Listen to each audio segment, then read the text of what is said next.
It's DSP's most disappointing games of 2015. Number 3, Metal Gear Solid 5. Yeah, I went there, but it might not be for the reasons that you're thinking. Metal Gear Solid 5 is an outstanding game.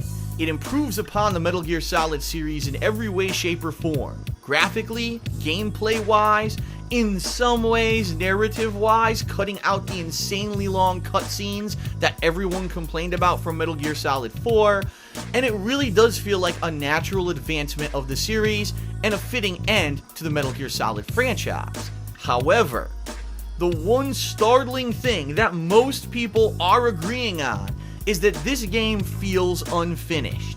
As you're playing through the game, once you get about halfway, all of a sudden, you realize you start redoing the same missions you've done before with a slight twist or a little bit of a modifier or a raise in difficulty here or there. And all of a sudden, the big boss battles that you kind of expected to be in the Metal Gear Solid franchise never happen. And you gotta wonder to yourself, what happened here?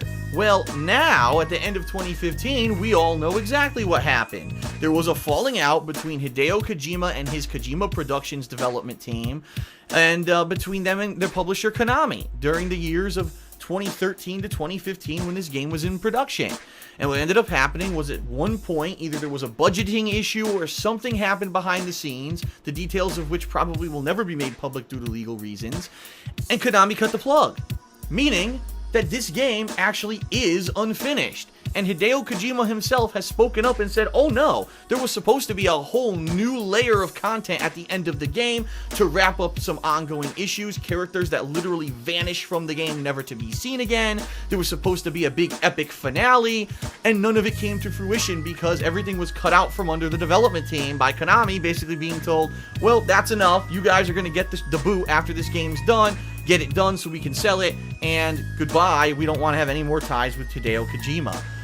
It's so ridiculous that this silliness could actually deter a game that, if, in my opinion, had gone forward with the amount of greatness, right? The epicness, the quality of stuff that was in the first half of Metal Gear Solid 5 after its very slow beginning and got into high gear with some of the cool story elements, the cool boss fights. If this had been like this on this level for the entire game, it could have been one of the best games ever made.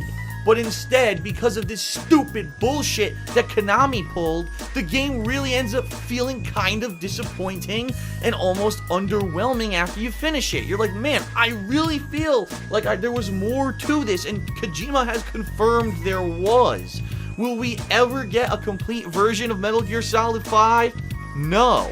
Because Hideo Kojima has now officially left Konami. He's got a new company now with Sony. Hopefully, things will go a lot better in that relationship so that when these masterpieces of games are being made, a publisher doesn't fuck it up.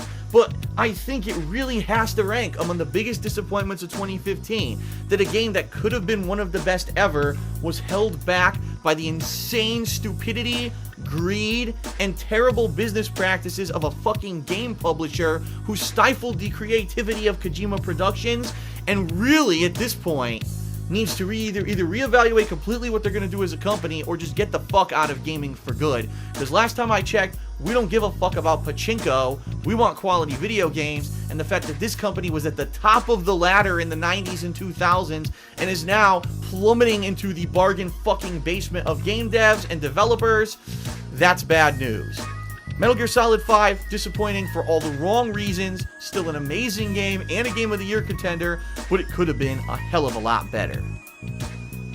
Up next on the countdown, we begin the final 2 most disappointing games of the year.